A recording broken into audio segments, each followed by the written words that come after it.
Ang mga susi ng bantay sa kulungan ay tumutunog laban sa mga bakal na rehas habang dumadaan siya sa harap ng selda ko sa huling pagkakataon. 23 buwan, 17 araw, at humigit kumulang AIX na oras. Iyon ang tagal kong binibilang hanggang sa sandaling ito. Ako si Efren Morales at bukas ng umaga alas 8:00 lalabas ako ng Riverside Correctional Facility, isang malayang tao. Pero ang misis kong si Jessica at ang pamilya niya ay walang kaalam-alam na ang lalaking sinira nila ay babalik na may dala silang hindi inaasahan. Ebidensya, bundok ng ebidensya. At bukas ay hindi lang araw ng aking paglaya. Ito ang araw na babagsak ang buong mundo nila. 2 taon na ang nakalipas, ako ay senior software architect sa Pinnacle Systems. Kumikita ng P9 milyon kada taon.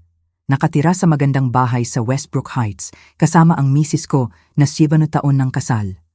Mayroon akong lahat, o akala ko. Si Jessica ang lahat sa akin. Nagkakilala kami sa isang tech conference sa Manila kung saan siya ay event coordinator. May tawa siyang nakakapag-ilaw sa buong kwarto. At noong unang gabi niya akong tingnan, alam kong nagbago na ang buhay ko magpakailanman. Laging kasama ang kapatid niyang si Amelia. Pero hindi ko iyon pinansin.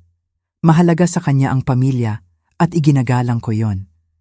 Si Amelia ay 3 taon na mas bata, impulsive kung saan si Jessica ay kalkulado, emosyonal kung saan si Jessica ay kalmado. Pero pamilya siya at mahalaga ang pamilya. Nagbago ang lahat isang gabi noong Oktubre. Nagdaos kami ni Jessica ng dinner party sa bahay namin. Wala namang marangya, mga kaibigan, at pamilya lang na malapit. Dumating si Amelia, nang huli kasama ang boyfriend niyang si Travis, isang real estate broker na 6 na buwan na niyang dinidate. Ang lalaki ay may charm na parang tindero ng second-hand na sasakyan at doble pa ang sleaze.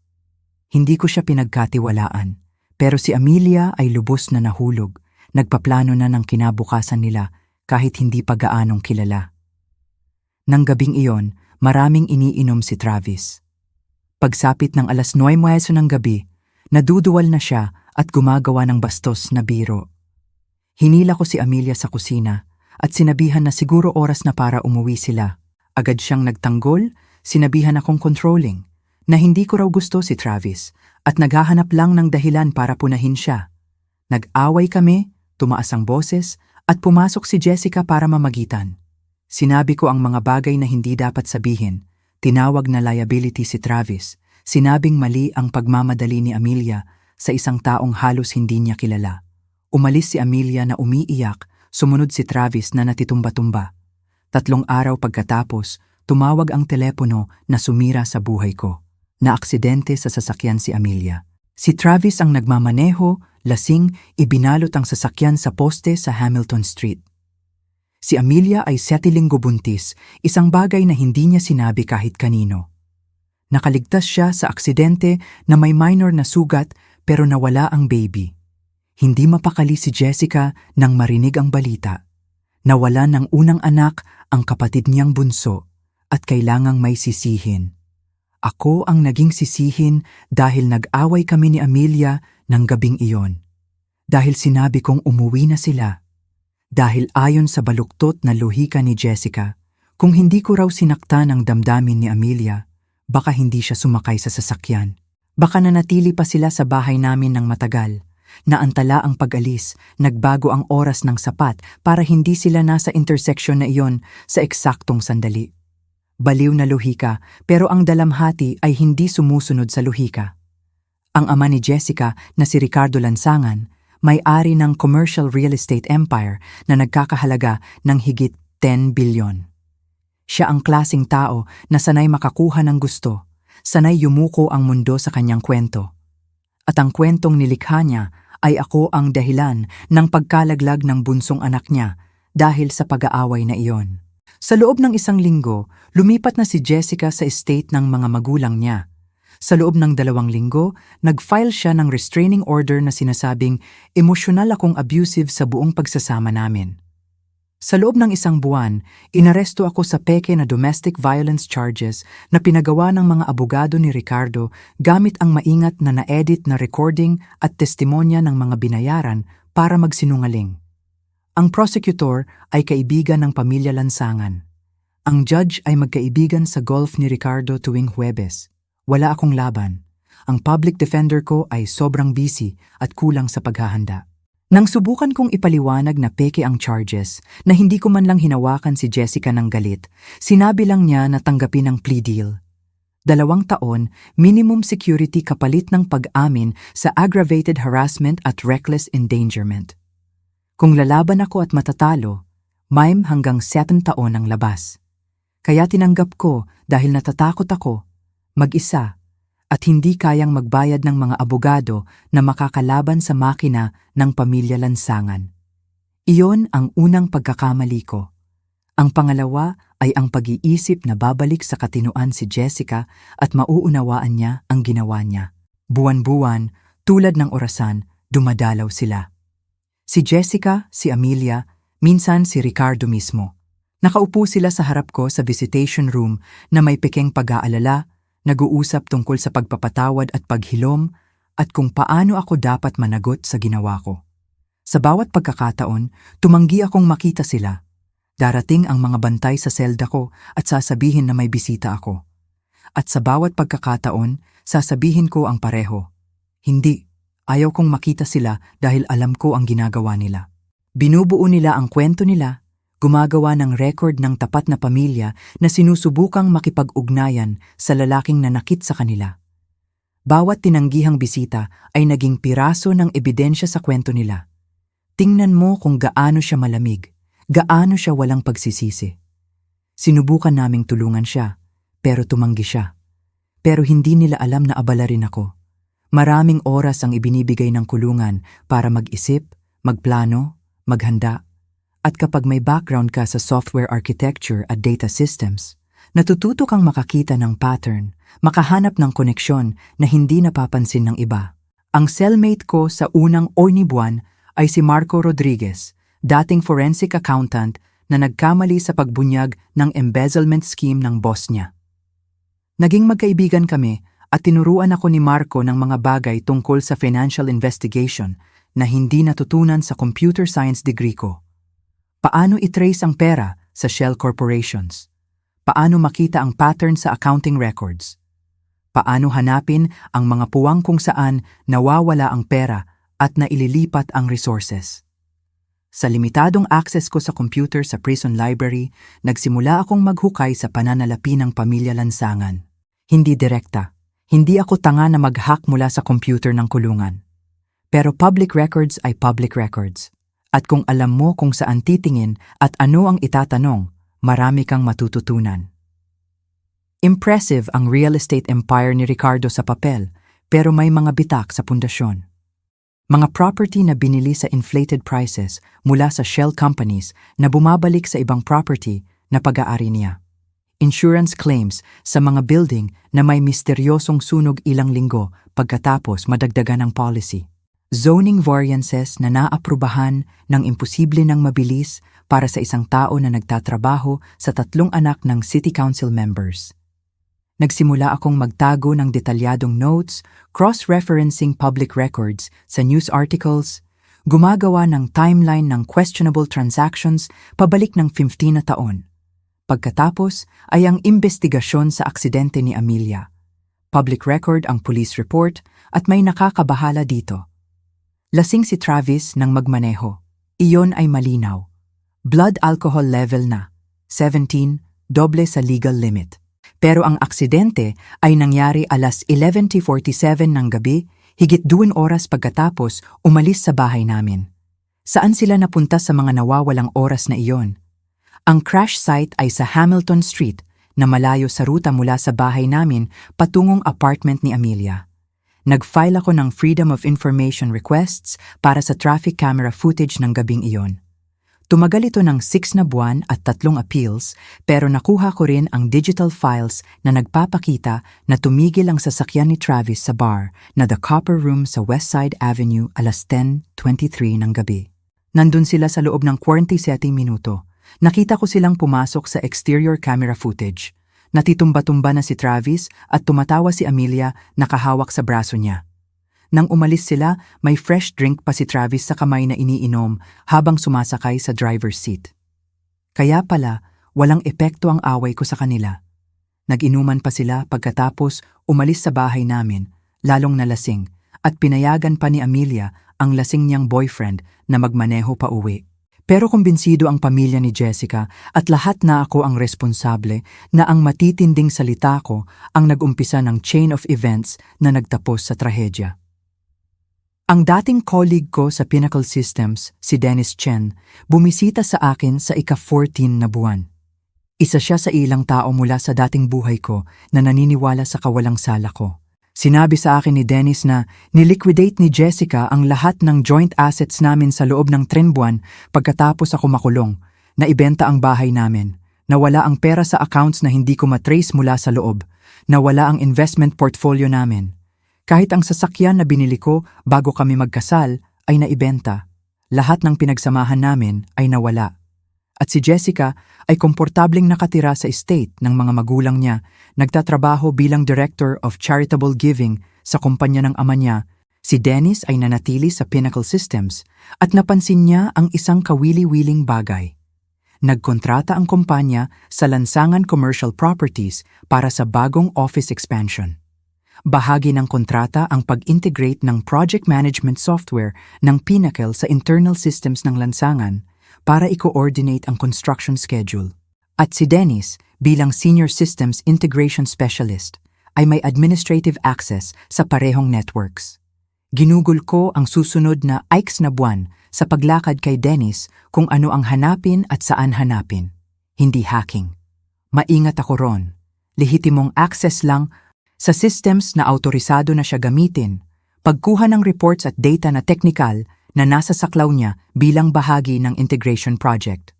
Ang nahanap niya ay kamangha-mangha. Si Ricardo Lansangan ay nagpapatakbo ng sophisticated real estate fraud scheme sa loob ng higit 1 dekada. Bumibili siya ng properties sa pamamagitan ng isang kumpanya sa market rate, pagkatapos ay agad ibinebenta sa isa pang kumpanya na lihim niyang kontrolado sa doble ang presyo. Ang pangalawang kumpanya ay magtutungo ng malaking loan gamit ang inflated property values bilang collateral, pera na ibabalik kay Ricardo sa pamamagitan ng consulting fees at management contracts. Kapag default ang pangalawang kumpanya sa loan, ang primary company ni Ricardo ay sumasalag at binibili ang properties sa foreclosure prices na epektibong ginamit ang pera ng bangko para makakuha ng real estate sa bahagi lang ng aktwal na halaga. Brilliant at lubos na ilegal. At nahanap ni Dennis ang dokumentasyon ng 47 properties na dumaan sa cycle na iyon. We're talking about 4.5 billion sa fraudulent transactions. Pero ang tunay na bomba ay ang nahanap ni Dennis sa email account ni Jessica. Bilang Director of Charitable Giving, may access siya sa financial systems ng Lansangan Foundation. Ang foundation ay dapat nagbibigay ng milyon-milyon sa lokal na charities. Nagbuo ng reputasyon ni Ricardo bilang philanthropist habang nagbibigay ng malaking tax deductions. Maliban na karamihan sa charities ay peke na shell organizations na walang aktwal na operasyon. Ang pera ay ibinabalik sa network ng mga kumpanya ni Ricardo o ginagamit para bayaran ang mga tumutulong sa pagpapanatili ng mga scheme niya. Si Jessica ay hindi lang complicit. Aktibo siyang namamahala sa fraud. Ang mga email niya ay nagpapakita na personal niyang inaprubahan ang payments sa fictional charities. Nagkaroon ng meeting sa mga abogado tungkol sa pagpapanatili ng paper trail. Nagbahagi pa ng concerns tungkol sa auditors na lumalapit sa pagtuklas ng katotohanan. At pagkatapos ay si Amelia. Matamis, trahedyang Amelia na nawalan ng baby at tumulong na ikulong ako dahil daw sa sanhi niyon. Nahanap ni Dennis ang text messages sa pagitan ni Amelia at Travis mula sa gabi ng aksidente. Mga mensahe na ipinadala pagkatapos umalis sa bahay namin. Si Travis na nagsusulat kung gaano niya gustong magpakalasing at kalimutan ang uptight na bayaw na hindi marunong magdamdam. Si Amelia na sumasagot na kailangan din niya ng inumin. Pagod na siya sa paghusga ko sa mga desisyon niya, na si Travis ang pinakamabuti sa buhay niya. Mga mensahe na timestamped 10:31 ng gabi mula sa loob ng copper room. Si Amelia na nagsasabi kay Travis na mahal niya ito at wala siyang pakialam sa opinyon ng iba. Mga mensahe na nagpapatunay ng walang duda na sila mismo ang gumawa ng desisyon ng gabing iyon, na walang kinalaman ang away ko sa aksidente na nangyari mahigit 1 oras pagkatapos. Pinagawa ko kay Dennis na i-organize ang lahat sa encrypted files na backed up sa 3 magkahiwalay na cloud storage na walang nakakaalam. Financial records, email chains, text message logs, traffic camera footage, police reports, lahat cross-referenced at timestamped at organized na parang software architecture documentation na ginagawa ko dati sa Pinnacle. Isang komprehensibong mapa ng mga krimen ng pamilya Lansangan, kabilang ang conspiracy na falsely imprison ako. Pero hindi ako pumunta sa pulis. Hindi pa. Dahil mabibili ang pulis, lalo na ng mga katulad ni Ricardo Lansangan. Mabibigyan ng impluensya ang prosecutors. Maaaring mawala ng misteryoso ang ebidensya. Hindi, kailangan ko ng mas maaasahan, mas permanente, mas pampubliko. Ikonekta ako ni Dennis sa isang investigative journalist na si Sara Mendoza na matagal nang sinusubukang ibunyag si Ricardo Lansangan. Siya ay nagtatrabaho sa Manila Bulletin at may reputasyon sa pagpapabagsak ng korap na negosyante. Pero hindi pa siya nakakakuha ng sapat na ebidensya para i-publish dahil binabantaan ng mga abogado ni Ricardo ng demanda bago pa matuyo ang tinta. Nang ipakita sa kanya ni Dennis ang meron kami, halos umiyak siya sa tuwa. Hindi lang ito sapat na ebidensya. Isang overwhelming avalanche ng dokumentasyon na magbubulon sa empire ni Ricardo Lansangan at lahat ng konektado rito. Maingat naming pinlano ang timing. Itatago ni Sara ang storya hanggang sa araw ng aking paglaya. Pagkatapos ay i-publish lahat ng sabay-sabay. Ang Manila Bulletin ang maglalabas ng main investigative piece. Ang dokumentasyon ay ire-release sa NBI, SEC, Office of the Ombudsman, at bawat major news outlet sa rehiyon, lahat ng sabay, lahat coordinated na walang oras si Ricardo para ispin ang storya o takutin ng sinuman sa katahimikan. Ang release date ko ay Nobyembre 15. Ang storya ni Sara ay nakatakda i-publish online 8:00 ng umaga ng araw na yon at sa print editions kinabukasan. Pagsapit ng paglabas ko mula sa Riverside Correctional Facility, nasusunog na ang mundo ng pamilya Lansangan. Nagbago ang trato sa akin ng mga bantay sa huling linggo ko. Hindi naman mas maganda, pero iba. Parang alam nilang may darating, pero hindi nila matukoy kung ano. Pinanatili ko ang ulo ko pababa sa 23 buwan, walang gulo, tahimik na nagsilbi habang binubuo ang kaso ko. Wala sa kanila ang makahula kung ano ang mangyayari. Sa Nobyembre 14, ang huling gabi ko sa kulungan, hindi ako makatulog. Nakahiga ako sa bangko na iniisip ang lahat ng kinuha sa akin. Ang kalayaan ko, karera, reputasyon, kasal, 2 taon ng buhay ko. Bukas, lalabas ako na may suot lang ang damit nang arestuhin ako at 2,000 sa prison discharge money. Walang trabaho, walang bahay, walang misis, walang kinabukasan. Maliban na hindi iyon totoo. Nag-ayos si Dennis ng apartment para sa akin, prepaid sa 6 na buwan. Nagkonekta rin siya sa 3 tech companies na interesado sa akin kapag naresolba na ang legal na sitwasyon ko. Sa gabi bago ang paglaya, may kakaibang nangyari. Isang bantay, si Officer Patnubay, dumaan sa selda ko mga 10:00 ng gabi. Siya ay nasa 50s, malapit nang magretiro, palaging mabait sa akin sa loob. "Morales," sabi niya ng mahina. "Hindi ko alam kung ano ang ginawa mo o hindi para mapunta rito. Pero 27 taon na akong nagtatrabaho sa trabahong ito at alam ko ang pagkakaiba ng mapanganib na lalaki at disenteng lalaki na niloko lang. Kahit anong mangyari paglabas mo rito, siguraduhin mong tama ang gagawin mo. Manatiling malinis, manatiling legal. Huwag bigyan sila ng dahilan para ibalik ka." Nangako ako na gagawin ko at seryoso ako. Legal na legal ang lahat ng pinlano ko. Ang pagbubunyag ng krimen ay hindi krimen at ang katotohanan ay absolute defense laban sa defamation. Ipinadala ni Ricardo Lansangan ang isang inosenteng tao sa kulungan para protektahan ang damdamin ng anak niya at panatilihin ang narrative ng pamilya. Bukas, malalaman niyang may presyong masyadong mataas kahit para sa mga may 10 bilyong empire. Dumating ang umaga na may karaniwang tunog ng kulungan, tumatambol na metal doors, sumisigaw na bantay, daan-daang lalaki na nagsisimula ng bagong araw sa likod ng rehas. Maliban sa akin, ito ang huling umaga ko. Dumaan ako sa processing, pagpirma ng forms, pagkuha ng personal effects na nakatago sa 23 buwan. Naroon ang wallet ko, pero walang laman. Ang lahat ng credit cards ay cancelled. Ang phone ko ay sobrang luma, halos walang silbi. Ang wedding ring ko, na hindi ko na isinuot mula sa araw ng pag-aresto, parang 1,000 Q nang ibinigay nila sa akin. Iniwan ko ito sa processing desk. 8:00 eksakto, bumukas ang main door ng kulungan at lumabas ako sa sikat ng araw ng Nobyembre na mas maliwanag kaysa naaalala ko. Naghihintay sa akin si Dennis sa parking lot, nakatayo sa tabi ng kotse niya na may malaking ngiti. "Kumare," sabi niya, yumakap sa akin. "Welcome back sa mundo. Ginawa mo, ginawa natin." "Live na ba?" tanong ko. Kinuha niya ang phone at ipinakita ang website ng Manila Bulletin. Ang headline, Real Estate Tycoon Ricardo Lansangan nahaharap sa federal investigation dahil sa multi-milyong fraud scheme. Ang subheadline ay mas maganda pa.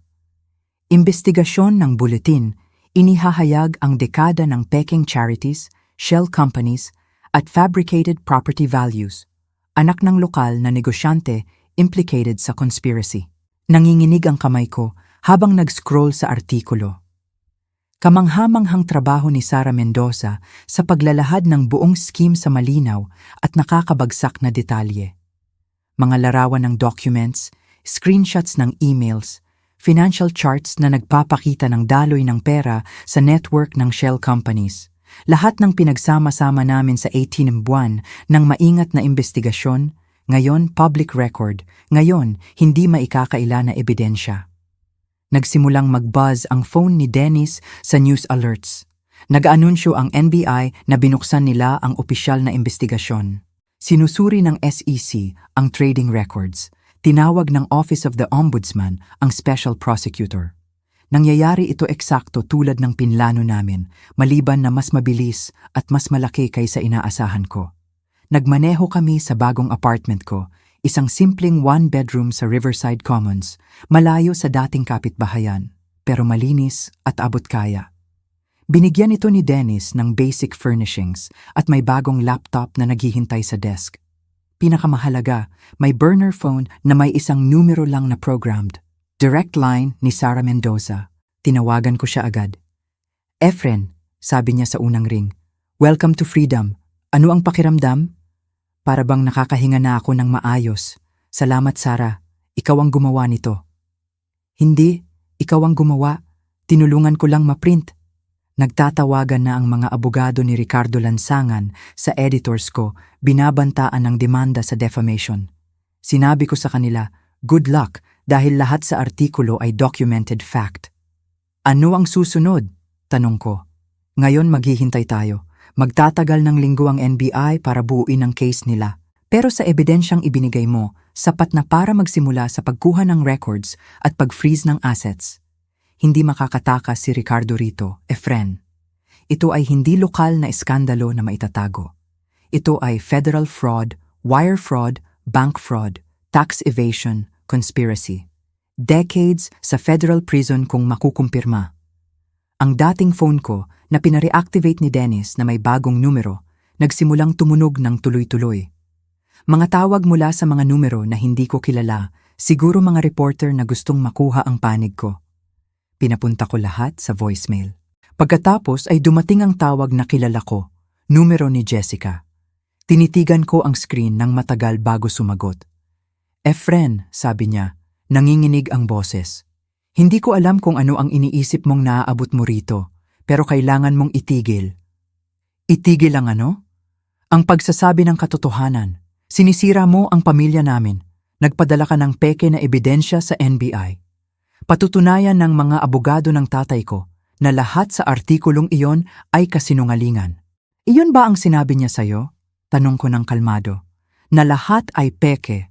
Dahil hindi, Jessica, bawat dokumento, email, bank record ay totoo. At alam mong totoo dahil ikaw mismo ang nag-apruba ng kalahati ng fake charity payments na iyon. Hindi ako simula niya, pero pinutol ko. Oo, ginawa mo. May mga email ako na may pirma mo na nag-a-approve sa payments sa Children's Future Foundation na hindi umiiral. Elder Care Alliance na P.O. Box lang. Community Health Initiative na pinsan ng accountant ng tatay mo na nagpapanggap na non-profit. Hindi ka lang nakakaalam ng fraud, Jessica. Ikaw ang tumulong na patakbuhin ito. Ang katahimikan sa kabilang linya ay nakakabingi. Paano? Bulong niya sa wakas. Paano mo nakuha ang mga email na iyon? Nasa secure servers iyon. Binabati ka ni Dennis Chen. 14 na buwan siyang nagpull ng data mula sa systems na may lehitimong access siya bilang bahagi ng Pinnacle Integration Project. Legal na legal ang lahat, maayos na dokumentado at lubusang na verify. Hindi maiawasan ito ng mga abogado ng tatay mo. Sinungalingan mo ako, sabi niya, galit na sumisingit sa boses. Pinaisip mo akong tinatanggap mo lang ang parusa mo, na tinatanggap mo ang responsibilidad. Hindi kita sinungalingan. Tumigil lang akong magpilit na paniwalain ka sa katotohanan. Pinili mong maniwala na sinaktan ko si Amelia dahil mas madali iyon kaysa tanggapin na siya mismo ang gumawa ng desisyon ng gabing iyon.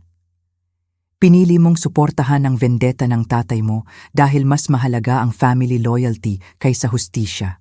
Mga desisyon mo iyon, Jessica. Ngayon, harapin mo. Binaba niya ang tawag ng walang salitang iba.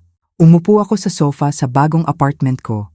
Hawak ang phone na dating kumakatawan sa connection ko sa babaeng minahal ko at walang naramdaman. Nanatili si Dennis sa akin sa unang araw. Tinulungan akong ayusin ang apartment at abutin ang 2 taon ng world events na na-miss ko. Nag-order kami ng pizza at kumain ako ng totoong pagkain na hindi prison cafeteria garbage sa unang pagkakataon sa 23 buwan. Sa gabing iyon, dala niya ang laptop at nanood kami ng balita.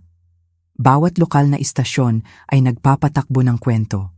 Ang mukha ni Ricardo Lansangan ay lumilitaw sa screen pagkatapos ng screen, mukhang mas matanda at mas matigas kaysa naaalala ko. Nakatayo siya sa labas ng office building niya, napapaligiran ng mga abogado, nagbabasa ng prepared statement, tinatanggihan ang lahat ng akusasyon at nangangako na malakas na ipagtatanggol ang reputasyon niya. Pero ang mga mata niya ay nagsasabi ng ibang kwento. Alam niyang masama ito, alam na gumuho ang maingat niyang empire.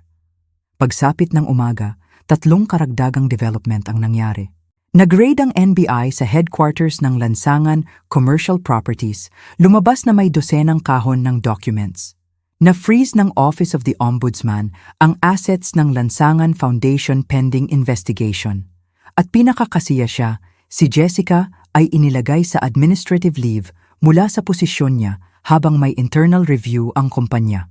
Sa ikalawang araw ng kalayaan ko, ginawa ko ang pinapangarap ko sa 2 taon. Nag-file ako ng civil lawsuit laban kina Jessica, Ricardo, Amelia at ang prosecutor na tumulong mag-fabricate ng charges laban sa akin.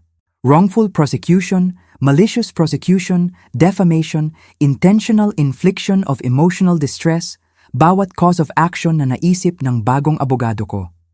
Ang abogado ko, si Miguel Bautista, dating prosecutor mismo na umalis sa opisina ng prosecutor pagkatapos makita ang sobrang inosenteng tao na ni-railroad ng sistema.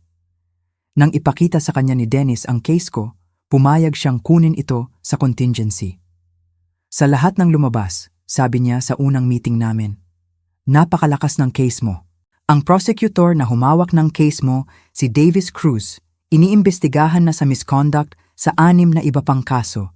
Ang katotohanan na magkaibigan sila sa golf ni Ricardo Lansangan at pagkatapos ay hinabol ang charges laban sa'yo na gumuho sa anumang totoong scrutiny, textbook corruption iyan.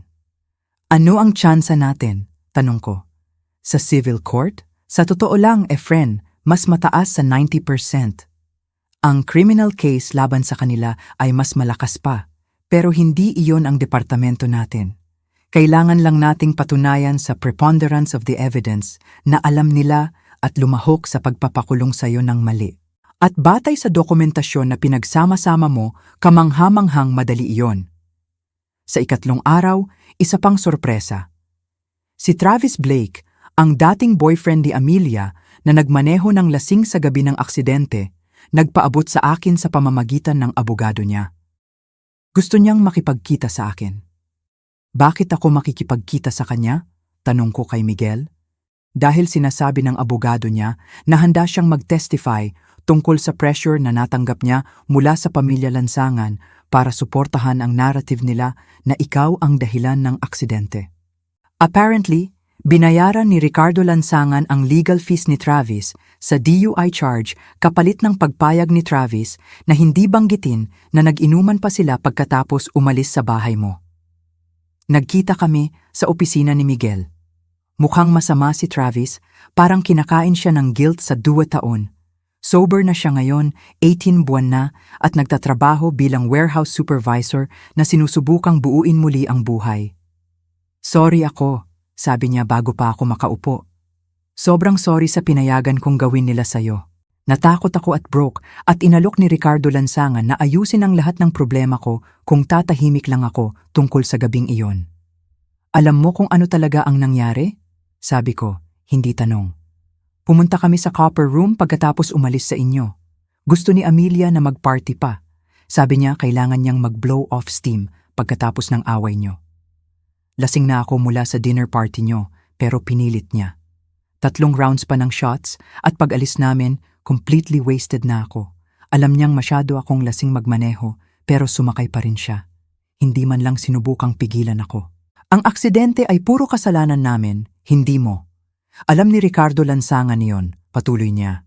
Nakita niya ang police report, nakita ang bar receipts, alam na hindi sumusuporta ang timeline sa kwento nila na ikaw ang dahilan.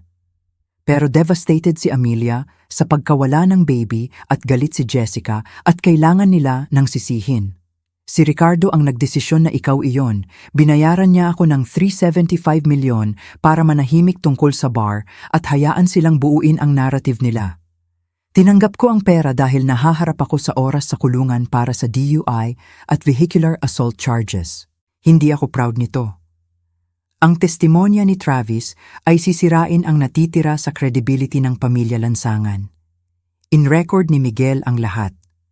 Pinirmahan ni Travis ang affidavit at idinagdag sa lumalaking bundok ng ebidensya namin. Sa pagtatapos ng unang linggo, mas mabilis na bumabagsak ang dominoes kaysa matrack ko. Nag-charge ang SEC kay Ricardo Lansangan ng securities fraud at wire fraud. Pinapalawak ng NBI ang investigasyon sa 12 iba pang negosyante na lumahok sa property schemes niya. Si Jessica ay formally na-fire mula sa Lansangan Commercial Properties at nahaharap sa potential criminal charges para sa role niya sa charity fraud. Si Amelia ay nagpunta sa hiding, reportedly nananatili sa mga kamag-anak sa probinsya. Si Prosecutor Davis Cruz ay nasuspinde pending Bar Association ethics investigation. At ang lawsuit ko ay nagpapatuloy sa expedited schedule dahil ang judge na walang koneksyon sa pamilya Lansangan ay appalled sa binasa niya sa case filings. Nagtatrabaho na ako ulit. Nakakuha ako ng contract position sa Pinnacle Systems na gumagawa ng parehong software architecture work na ginagawa ko bago gumuho ang buhay ko.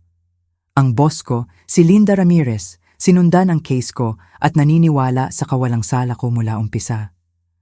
"Welcome back," sabi niya nang unang pumasok ako sa opisina. "Hindi dapat naming pinayagan na mawala ka." "Masaya lang akong bumalik sa trabaho," ngumiti si Linda. "Hindi ka lang nagtatrabaho, Efren. Nag-o-offer kami sa iyo ng full-time position bilang senior architect, 10.5 million salary plus equity. Ikaw ang magiging lead ng platform redesign project na hinintay ko para sa taong mapagkakatiwalaan ko." 3 buwan pagkatapos ng paglaya ko, dumating ang criminal indictments. Si Ricardo Lansangan ay na-charge ng 47 counts ng fraud, money laundering at conspiracy. Si Jessica ay na-charge ng 12 counts ng fraud at conspiracy. Si Davis Cruz ay na-charge ng obstruction of justice at official misconduct. Si Amelia ay hindi na charged criminally pero named as material witness. Ang trial ay nakatakda sa susunod na tagsibol at siniguro sa akin ni Miguel na susunod ang civil case pagkatapos ng criminal trial. Overwhelming ang ebidensya. 6 na buwan pagkatapos ng paglaya ko, nakatayo ako sa korte kung saan ina-arraign si Ricardo Lansangan sa federal charges.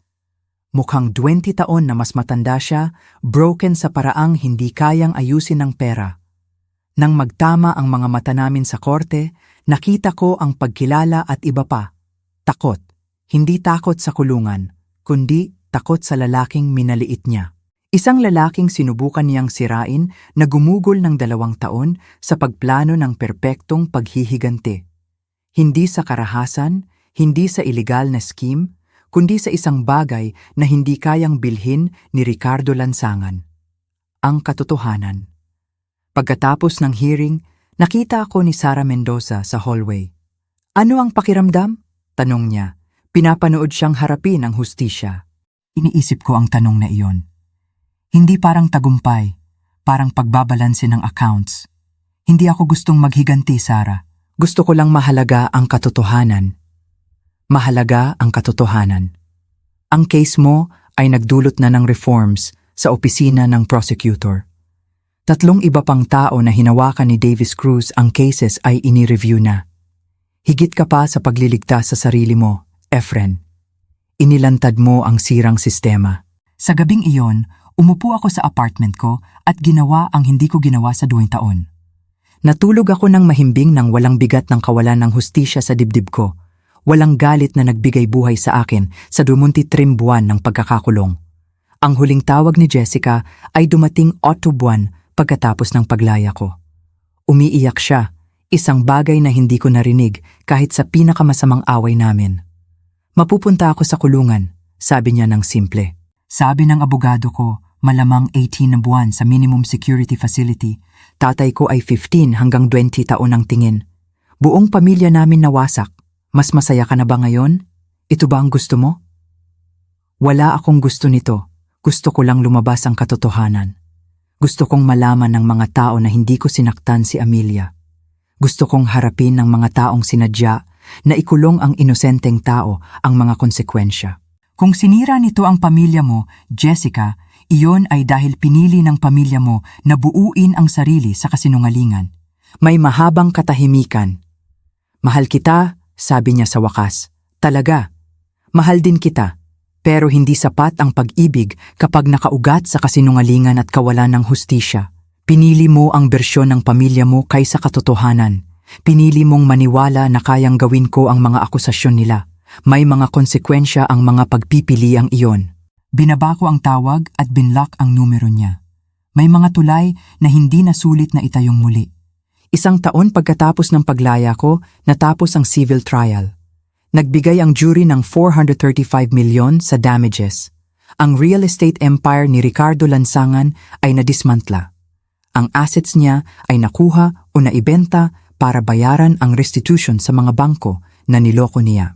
Hindi sapat para sa full judgment ko, pero confident si Miguel na makokolekta natin kahit 200 milyon, higit sapat para buuin muli ang buhay ko. 2 taon pagkatapos ng paglaya ko, nakatayo ako sa harap ng Congressional Committee na nagbibigay testimonya tungkol sa prosecutorial misconduct at pangangailangan ng reform sa paano iniimbestigahan ang domestic violence cases. Ang kwento ko ay naging cautionary tale tungkol sa kung ano ang nangyayari kapag pinayagan ang mayamang makapangyarihang pamilya na manipulahin ang hustisya. 3 taon pagkatapos ng paglaya ko, nag-publish ako ng libro tungkol sa karanasan ko. Tinulungan ako ni Dennis na isulat ito. Inorganisa ang 3 taon ng dokumentasyon sa narrative na parang legal thriller. Maliban na totoo lahat, naging bestseller ang libro, nagbigay daan sa documentary at sa wakas ay limited series sa streaming platform. Idinonate ko ang karamihan ng proceeds sa mga organisasyon na tumutulong sa wrongly convicted. 4 na taon pagkatapos ng paglaya ko, nagpakasal ako kay Rebecca Santos, isang abogado na nakilala ko sa firm ni Miguel. Naintindihan niya ang pinagdaanan ko. Ginugol niya ang karera niya sa pagdepensa sa mga taong nabigo ng sistema. Bumili kami ng bahay, wala namang marangya pero tapat at totoo, nakaugat sa katotohanan imbes na kasinungalingan. 5 taon pagkatapos ng paglaya ko, nakatanggap ako ng sulat mula kay Jessica. Natapos na niya ang sentensya at sinusubukang buuin muli ang buhay. Nagtatrabaho bilang administrative assistant sa maliit na non-profit na tunay na gumagawa ng charitable work. Ang sulat ay paghingi ng tawad, hindi ang performative na inialok niya sa mga prison visits, kundi genuine na pagsisisi sa role niya sa pagwasak ng buhay ko. Hindi siya humingi ng tawad, hindi umaasa ng sagot. Gusto niya lang malaman ko na naiintindihan niya na ang ginawa niya, na bawat araw ng sentensya niya ay iniisip ang inosenteng lalaking tinulungan niyang makulong. Hindi ko sinagot ang sulat. May mga bagay na hindi mapapatawad, matatanggap lang at iiwan sa likod. Namatay si Ricardo Lansangan sa federal prison sa 10 taon ng incarceration niya. Heart attack, siguro dahil sa stress ng pagkawala ng lahat ng itinayo niya. Wala akong naramdaman nang marinig ko ang balita. Walang kasiyahan, walang dalamhati, basta neutral na pagkilala na natapos na ang isang kabanata. Si Amelia ay nagpaabot sa wakas sa pamamagitan ng mutual friend, gustong mag-apologize at magpaliwanag. Tumanggi akong makipagkita. Anumang paliwanag niya sa role niya sa nangyari ay hindi na mahalaga. Nakaraan na ang nakaraan at nagtayo ako ng kinabukasan na walang kasama ang mga sumubok sirain ako. Sa pagbabalik tanaw ngayon, 6 na taon pagkatapos lumabas sa Riverside Correctional Facility, na-realize ko ang isang mahalagang bagay. Akala ng pamilya Lansangan ay parusa nila ako sa isang bagay na hindi ko ginawa. Akala nila, pinoprotektahan nila si Amelia mula sa sisihin, pinapanatili ang reputasyon ng pamilya, inaayos ang problema nila gamit ang pera at impluensya. Pero ang ginawa nila talaga ay binigyan ako ng isang bagay na wala ako dati. Ganap na kalinawan kung ano ang mahalaga. Ang 2 taon ko sa kulungan ay nagturo sa akin na ang katotohanan ang tanging currency na mahalaga. Na ang delayed justice ay hindi denied justice kung pasensyoso at methodical ka. Na ang ilang laban ay napanalunan hindi sa kamao o abogado, kundi sa dokumentasyon at determinasyon. Nawala ko ang 2 taon ng buhay ko, pero nakuha ko ang mas mahalaga. Ang kaalaman na kayang mabuhay ang pinakamasama at lumabas na mas malakas na kayang harapin ang kawalan ng hustisya at lumaban ng hindi naging halimaw na inakusahan nila. Na ang revenge ay hindi kailangang marahas o ilegal. Minsan ang pinaka-devastating na revenge ay simpleng pagbubunyag ng katotohanan at hayaan itong gawin ang ginagawa nito ng pinakamabuti. Sirain ang mga kasinungalingang pinagtayuan ng buhay ng mga tao. Kung nakita mo ang halaga sa kwentong ito, kung pinaisip ka nito tungkol sa hustisya, pamilya o presyo ng katotohanan, maglaan ka ng sandali para i-like ang video na ito. I-share ito sa isang taong kailangang marinig ang tungkol sa pagtayo laban sa kawalan ng hustisya kahit imposible ang odds. Mag-iwan ng comment sa ibaba tungkol sa isang pagkakataon na mas mahalaga ang katotohanan kaysa convenience. Kung kailan nagastos ka ng isang bagay sa paggawa ng tama, pero ginawa mo pa rin. At mag-subscribe sa channel na ito para sa higit pang kwento tungkol sa ordinaryong tao na nahaharap sa extraordinary circumstances tungkol sa mga laban na pinaglalaban natin hindi gamit ang armas, kundi sa integridad, ebidensya at matigas na pagtanggi na hayaang manalo ang kasinungalingan. Dahil lahat ay may kapasidad na sirain ng kawalan ng hustisya. Pero lahat din ay may kapasidad na lumaban, tumanggi na manatili sa lupa, gawing war room ang selda ng kulungan at gawing judgment day ang release date. Ako si Efren Morales at gumugol ako ng 2 taon sa kulungan para sa krimeng hindi ko ginawa. Ang araw na nilaya ako ay ang araw na nawala ang lahat sa misis ko at pamilya niya. Hindi dahil gusto ko ng revenge, kundi dahil laging nananalo sa huli ang katotohanan. Kailangan mo lang maging pasensyoso ng sapat para hayaan itong gumana.